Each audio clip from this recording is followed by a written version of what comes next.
Hello, everyone. Welcome back to my name's Kris. Welcome to the channel, or welcome back. This is Seerah Part 63, Part 2, the Treaty of Hudaybiyyah. Hudaybiyyah. Do that with an Italian accent. Hudaybiyyah. This is sponsored by Yasin Muhammad, who recommended the previous one, the Treaty, the Part 162. So, my understanding, here's what happened. Yeah, that we had already done that. Here's what happened. And there you go. So, here's what happened. They donated, recommended the video. I looked up the video, and I found that video on, there are two channels. There's the Islamic Guidance channel, or I'm sorry, the Memphis Islamic Center, and then Yasir has a channel. I think I just looked it up, saw it, and clicked on the Yasir video, which kind of had both of them, and they wanted the other one. So that was my mistake. When they told me to continue, I did. They gave me the video to continue because they wanted just the treaty, and I did a couple videos on accident, but worked out. So when I did the other one, I said, I feel like I've done this before. It just kind of has that deja vu feeling. But the outfits didn't match. Well, I was looking at the wrong video. The outfits were identical. Had I just looked and then I was going by what was said, but had I matched it up, I did the 4. I wouldn't have had to. So that's my mistake. So we're doing this one to finish that treaty, or to do the middle part of the treaty. I'm not exactly sure how many of these for the treaty. But anyways, that's the explanation as to why people were watching this and thinking, we just saw this. We did. But I went to the wrong channel at first and did it. And then I went to the correct channel, and it was the exact same video. But the thing is, they're labeled differently. The other one is the Treaty of, or the Battle of something, and then the Treaty of. And so they just wanted me to do the treaty. Well, on both channels, they're the same video, but they're labeled differently, if that makes sense. So it's I'm back on Mars. And we're back on Earth. All right. Everything's good. Oh. Can you zoom in right now? Okay. Oh, no, we got to... I'm trying to hit this sweet spot where I'm not glitching, like I'm glitching right now.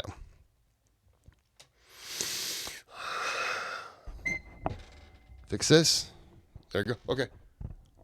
I'm glitching for whatever reason. It's a little slow, but now that that's out of the way, before we get started, if you can click on that thumbs up and subscribe to the channel, helps out tremendously.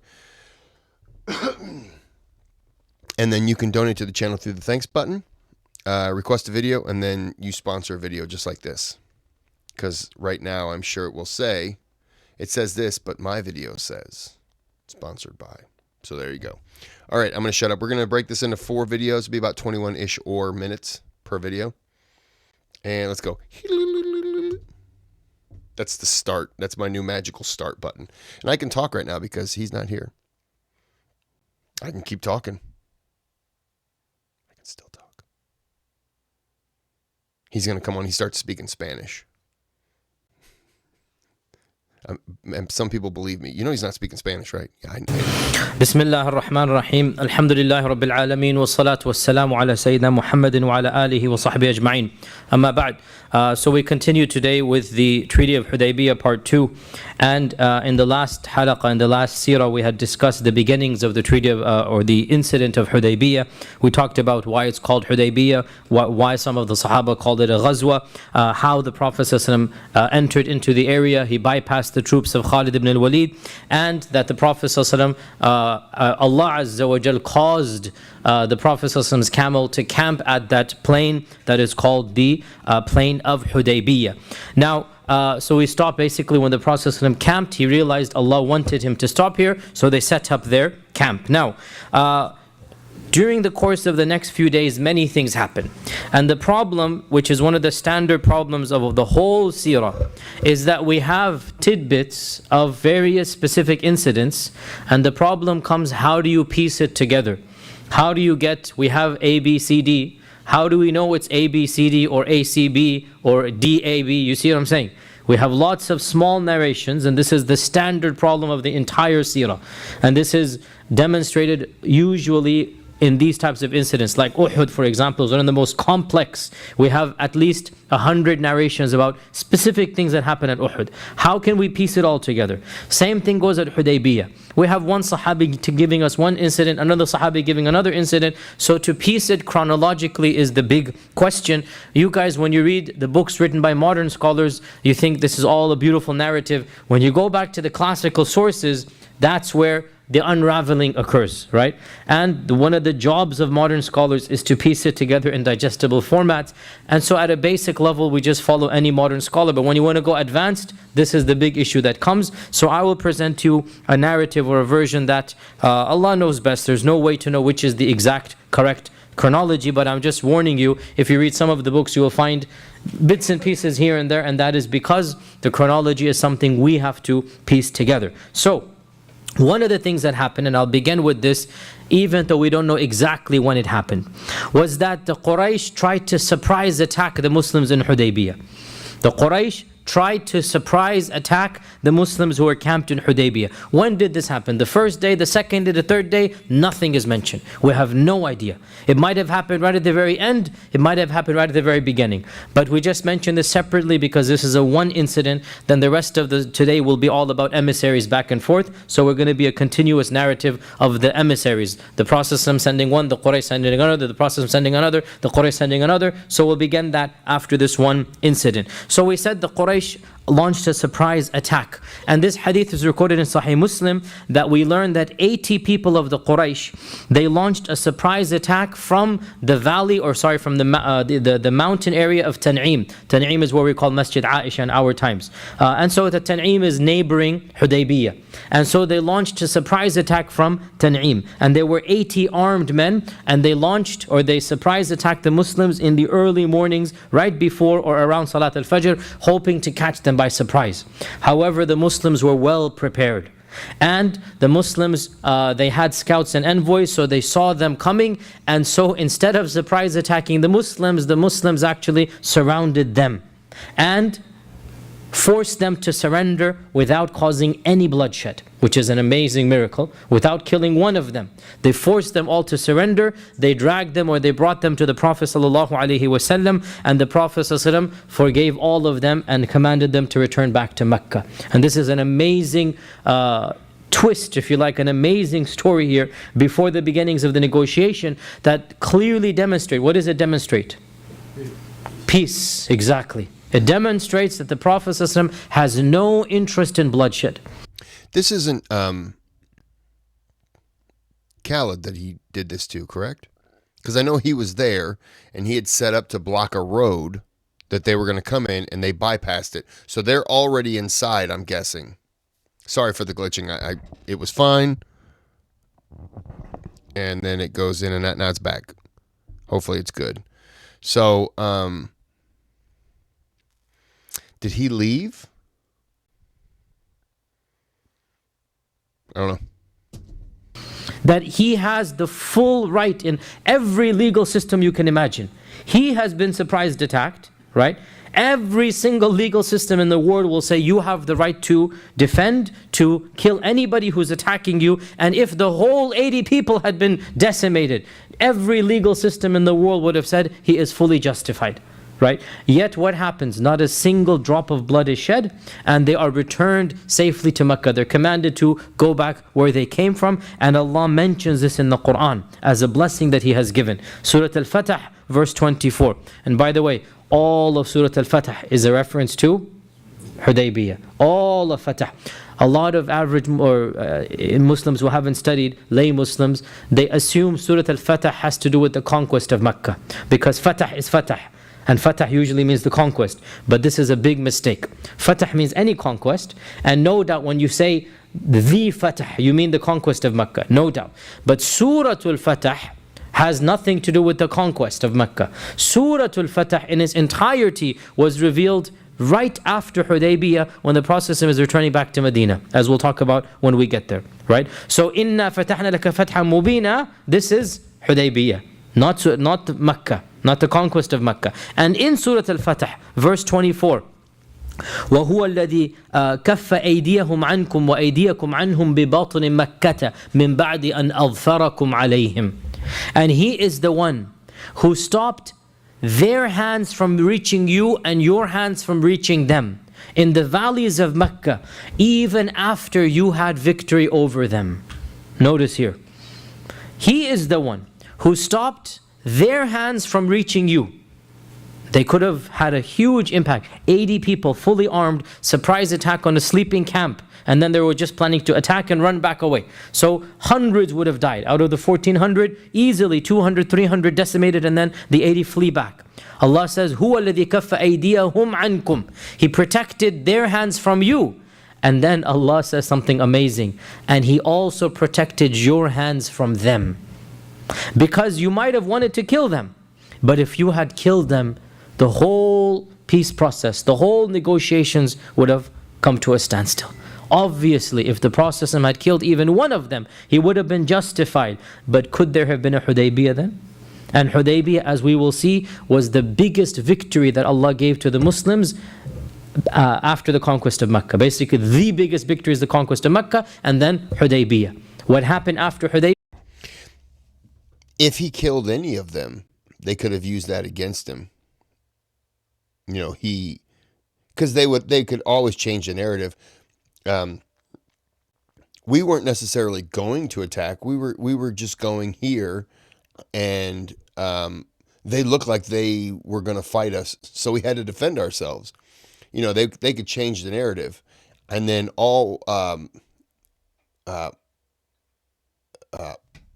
Muhammad, I just kept thinking Jesus. I was like, nope, that's not the guy. That's not the one. That's not him.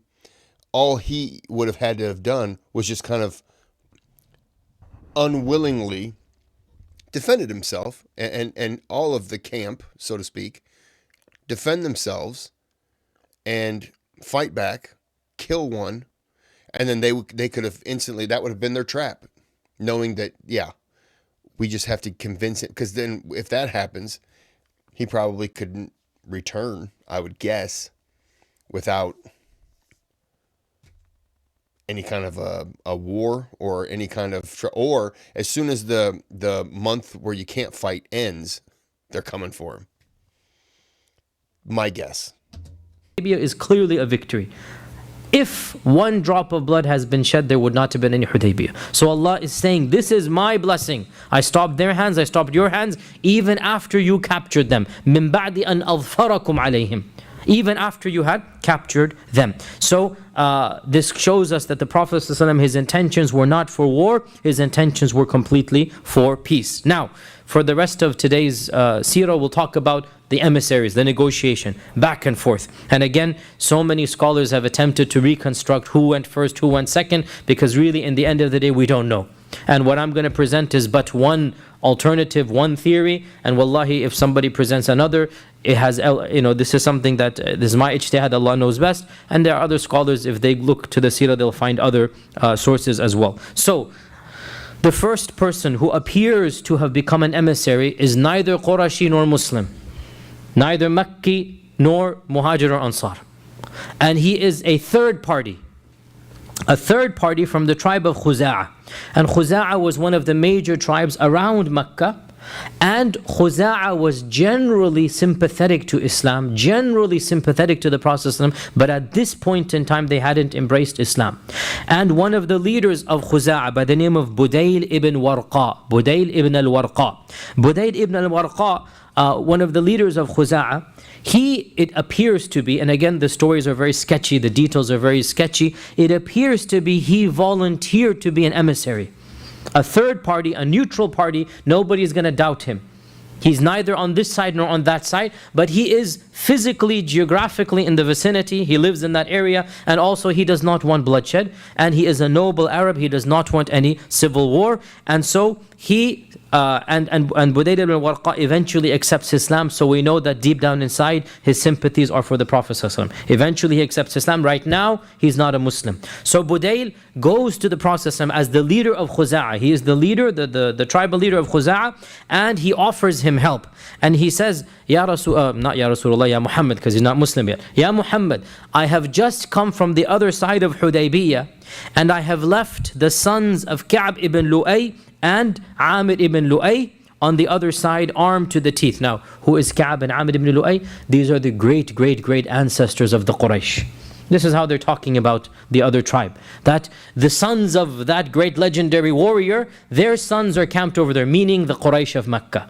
Right? I have left Ka'b and Amir ibn Lu'ay on the other side of the water of Hudaybiyyah, and they have a group of armed men, and they're waiting to fight you and prevent you from entering the Haram. Meaning, Ya Muhammad, calm down, don't have anything hasty, don't cause any bloodshed. There's an army on the other side. Right? So the Prophet ﷺ responded, we have not come to fight. Rather, we have come to show honor to the house of Allah, meaning to perform Umrah. And then he says the same phrase that he said this, I mentioned this last week, that he said this to the Muslims. He now says it to Budayl. He will say it to Suhail ibn Amr. He will say to every single emissary the same paragraph, that indeed war has damaged the Quraysh and they have been hurt by it.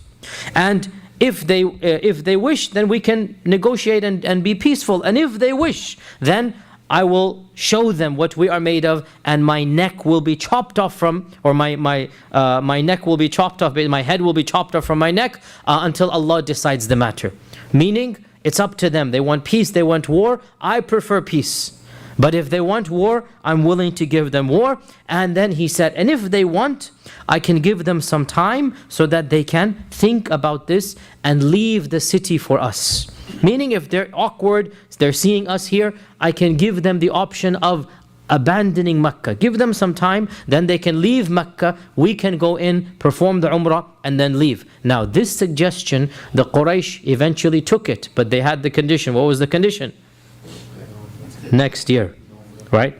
Not this year, next year. So the Prophet ﷺ had this idea, which eventually the Quraysh agreed to. That look, if it's awkward, I understand. Let them, anytime they want, give them a few days. We're waiting here. Tell them to leave Mecca, and I will enter, and we will do the Umrah. Then we will leave, and they can come back to Mecca. But if... What does next year mean? Like, okay, we'll agree to it now, but we're not doing that next year? Because I'm guessing their intention was they still want to get rid of him.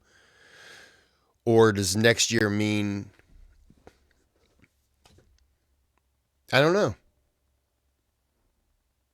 Or is he saying we'll do that next year? Well, no, because they did it. I don't know.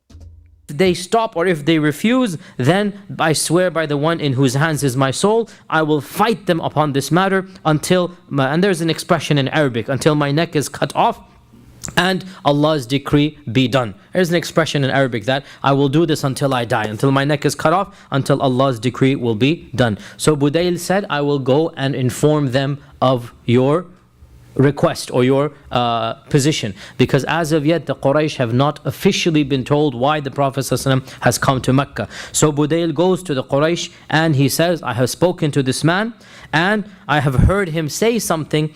If you wish, I can repeat it for you. Because Budayl has not been chosen by the Quraysh to be an emissary. Budayl is volunteering. So he says, look, I just visited this man Muhammad ﷺ.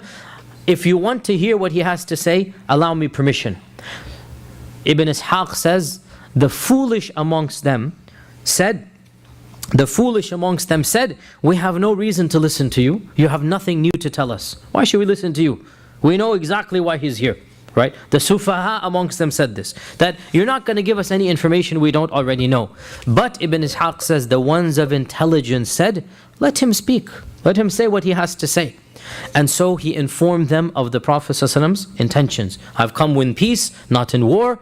And war has been lose-lose for the both of us. We've been fighting for too long. War has tired you out. It's tired us out. Let's just be in peace. Let me go visit the Kaaba. And if you want to leave, you can leave. And I will then come whenever you guys are ready, and then I'll go back to Medina. But if you refuse, then I will fight you until the death. And Allah Azza wa Jal's decree will be done. So he informed them of what the Prophet ﷺ said. Now notice over here that it is always the ignorant, the closed-minded. They don't even want to hear what the other party has to say, right? You know what? I don't even want to hear what he has to say for the rest of this story. Oh, wait a minute. No, yep. I got what yep. Okay. Yep. I sound stupid. My bad. Back to the video. It's nothing new. In our times, we have the descendants of those ignorants. They're called Islamophobes, right? They literally want to shut their ears. Doesn't matter what you have to say. They've already made up their minds about Islam and the Muslims. It doesn't matter how reasonable, no. Literally, the sufaha al-qawm, the foolish amongst them, they want war, or they want bloodshed, or they want violence. And it is the people of intelligence that are... Just as a side note, I've heard people describe Islam as that, what is it? The sand religion. Or the desert religion. I was a kid. Because we had neighbors. I've told the story.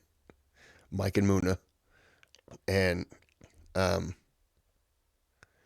yeah, we had people come over, and Mike and Muna they were great people. They were just great. I didn't interact with Mike so much. I'm sorry, this is off topic. I didn't interact with Mike so much. But if my interactions with them were typically playing Mario Brothers on Nintendo, because they had a Nintendo and I didn't yet. And so Mike would invite me over with his, I was friends with this kid, his son, Mustafa. And he had another brother, Kareem. And we'd be playing Mario Brothers and we would die. And we'd, and from the other room, Mike would come storming in. I cannot listen to you guys killing this game. You're ruining this game. We're like 6. He would snatch the control out of our hands and then just go through the entire game and beat it. And then put the controller down and go, that's how you do it. And then he would storm out. And we were just so excited because we just saw somebody beat Mario Brothers. And we were like, yeah, that looks really easy. And then we would play and it we would just die. Oh, he hated that. I don't know how I got brought up with this. But, we'd have people come over, family, stuff like that, who I don't know if they had much interactions with Muslims. But my interaction with them was fine. I grew up next to them, I didn't know any better. And Moona used to make me rice, by the way. Oh, it was delicious. But anyways, people would come over, my family and friends and stuff would come over and they would, they got that. They're the desert religion. I didn't know what that meant. Had no idea. But I did say it one time to Moona. Mike was at it. He went back to Pakistan, I think. Don't quote me on that, but it was one of them. It was a stan. It ended in stan. I do know that. There's a lot of those, so I can't narrow it down. Pakistan, Afghanistan, somewhere around there. And I said to Moona, you're a member of the desert religion. I just remember my mom looking at me. She looked back and she goes, she looked back at me and she goes, you mean Muslim? And I'm like, I don't know. And then I read it out like a relative or friend. And my mom was like, no. My mom's explaining it to her like they don't understand. And she's just like, no, it's not a, Moona's response was great. It's not a desert religion. It's a world religion. And it was like, okay. I was too young to understand what any of it meant. But I don't know how I got on this topic. I don't remember. Anyways, back to the video. Open-minded. The people of intelligence that are wise. Now I remember. That control their emotions and listen to the other side. And also, really this shows us the evils of arrogance. That the foolish amongst them don't even care what is the reason of the Prophet. We are not going to even listen. And arrogance is so foolish, it blinds even your intellect. And we see this in the case of Iblis, the number one person who was arrogant in the history of humanity, that his arrogance was so blinded, he refused to listen to Allah subhanahu wa ta'ala. His arrogance got the better of everything. That's Satan, correct? Iblis? Or is that Shaitan? I don't remember. I got ice in my mouth and it's really cold. Back to the video. This shows us that eventually Budayl was allowed to speak, and so Budayl summarized for them the message of the Prophet ﷺ, and then he gave his own advice. He said, "O Quraysh, you are being hasty with this man.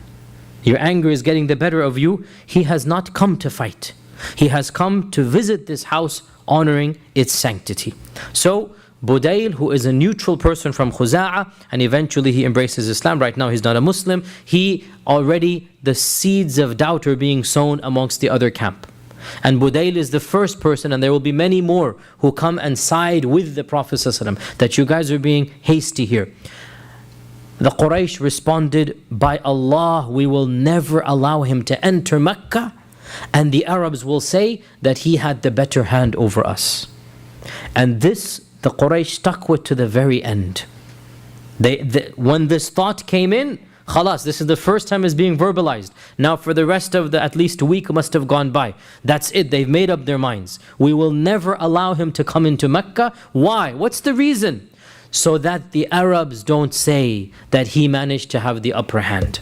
It's all a matter of pride and izzah. It's all a matter of honor. That my honor will be wounded. My pride will be harmed if the Arabs hear that the Prophet ﷺ entered Mecca and we weren't able to stop him. And in the end they got this. They got this condition because they insisted. And the condition of the Prophet ﷺ, obviously that was also gotten. So the two of them compromised, as we will all know to come next year, but I'm jumping the gun over here. So the matter of Budayl ended. That Budayl tried, and the Quraysh really did not budge on this issue, and there's no negotiations done. And therefore, what began after this is another series of back and forths. But this time, the emissaries will come directly from either the Muslim side or the Qurashi side. Budayl is from neither. He's a neutral person. It appears his was the first time somebody attempted to bridge this gap. Now what's going to happen is a series of back and forths. And it appears that the first person to volunteer to go from the Quraysh side was Urwa ibn Mas'ud. And Urwa ibn Mas'ud was from the tribe of Thaqif. He was a Thaqafi. Urwa ibn Mas'ud, a Thaqafi. And Thaqif is based in which city?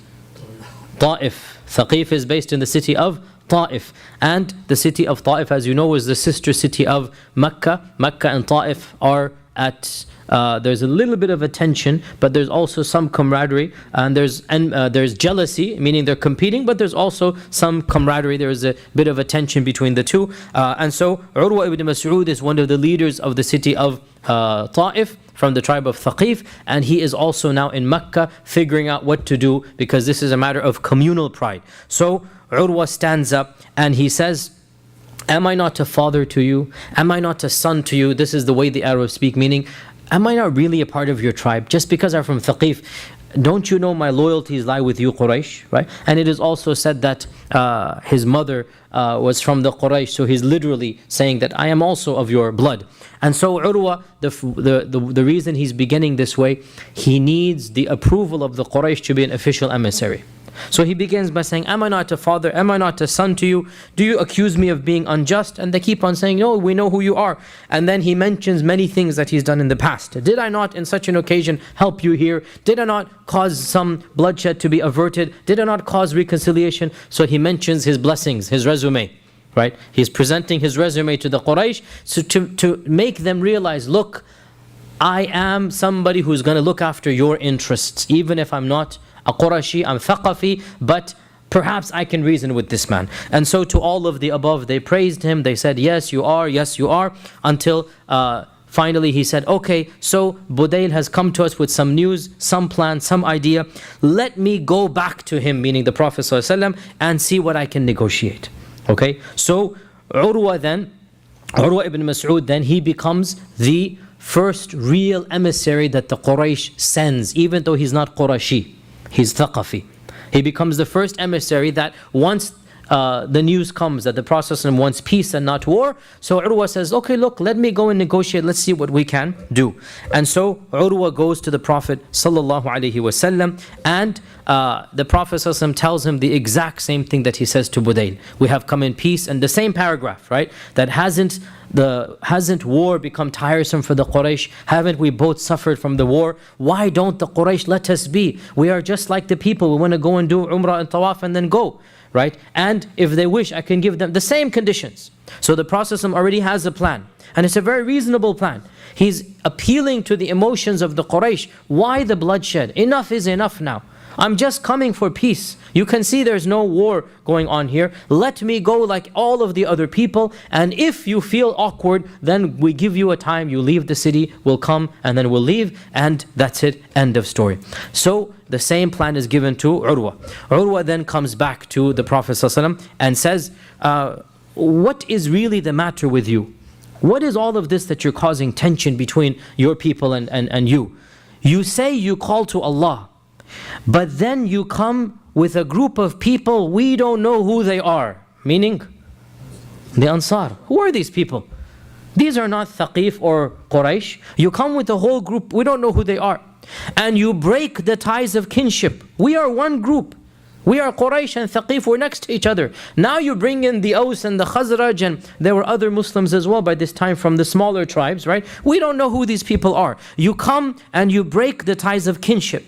And you break the sanctity of the haram, and you intend to spill blood. And it's as if he didn't hear anything the Prophet ﷺ said. He already has something in his mind. So the Prophet ﷺ refutes all of these points, and he says, I have only come to fulfill the ties of kinship, not to break them. And I have come to change the religion of my people to a better religion. I want them to be better, and I have come to make their lives a better life. Now, it's very interesting over here. Look at what he's smearing the Prophet ﷺ with. Breaking the ties of kinship, coming forth with a weird theology, new theology, and bringing a group of strangers. Who are these people and why are you coming to them? And also breaking the haram sanctity because you have come to us, meaning as if you're coming for war. I'm going to pause right there, but I will go back another 5 seconds. Okay. Part 1's in the books. I'm glitching again. I'll fix that. I won't glitch next time.